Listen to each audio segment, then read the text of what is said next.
the Georgian map was not given even in the Chicago summit later on.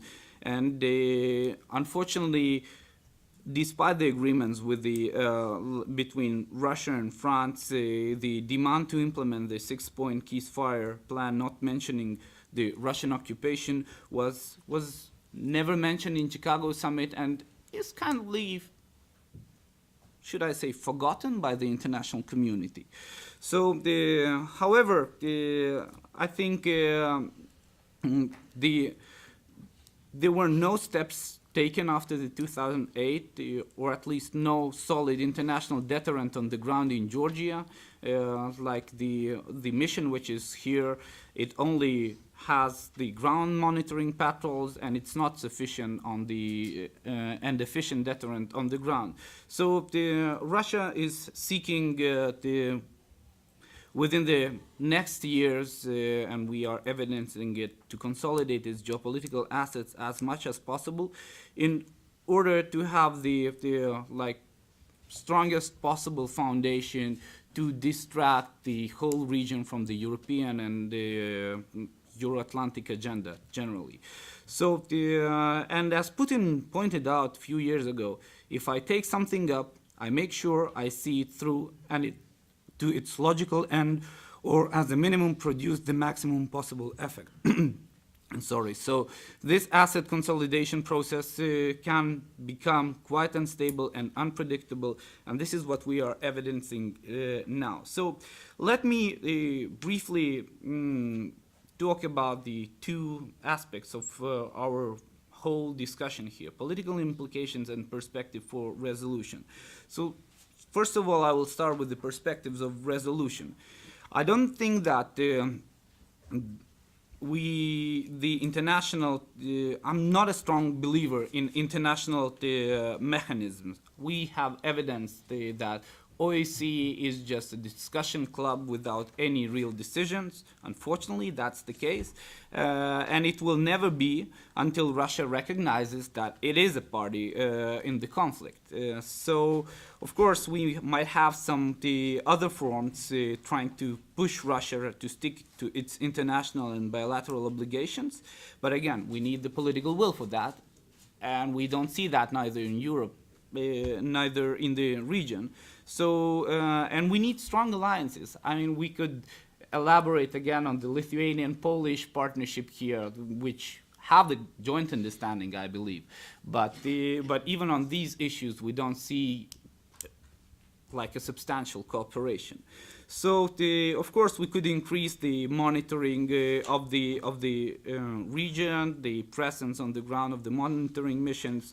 We also need to be consistent in our messages regarding the whole region, because Kremlin is always playing with the inconsistencies here, and that's why Kosovo precedent was so dangerous, right? So but as I've said, I don't see any potential in the nearest future though again I agree that Crimea was an opportunity to have the consolidation, but we don't have, unfortunately, we are not that united as we should.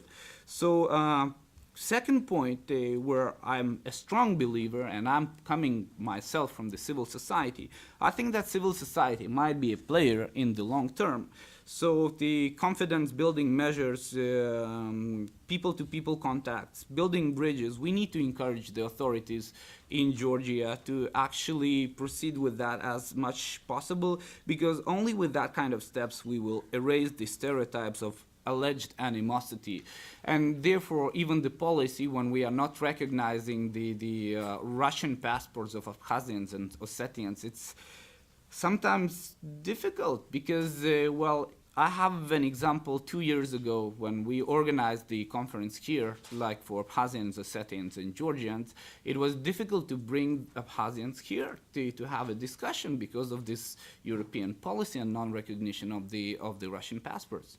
So we need to find ways, and now due to this kind of position of the European Union, we now found a place to meet in Istanbul because they don't need the EU visas there. So there are ways, and I encourage the civil society and the authorities to think about how to actually build these people-to-people contacts.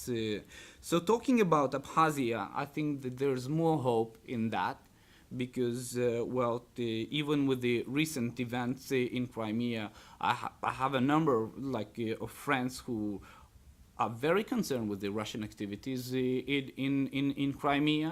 And we know from the sociological data that the majority of Abkhazians, they do not seek the integration towards Russia, they are seeking for the independence. The question is whether it's likely, right?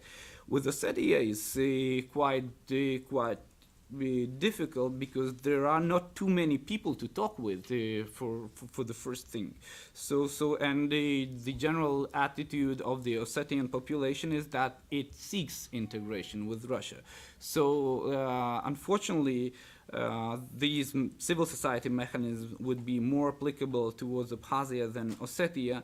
And for instance, I'm myself engaged in the active citizen school between Abkhazians and Georgians, the civil society forum, and I believe that it would produce the results in the long term, at least. Talking about the political implications, we need to talk about some global things here. And the political implications are that Putin is creating the parallel universe.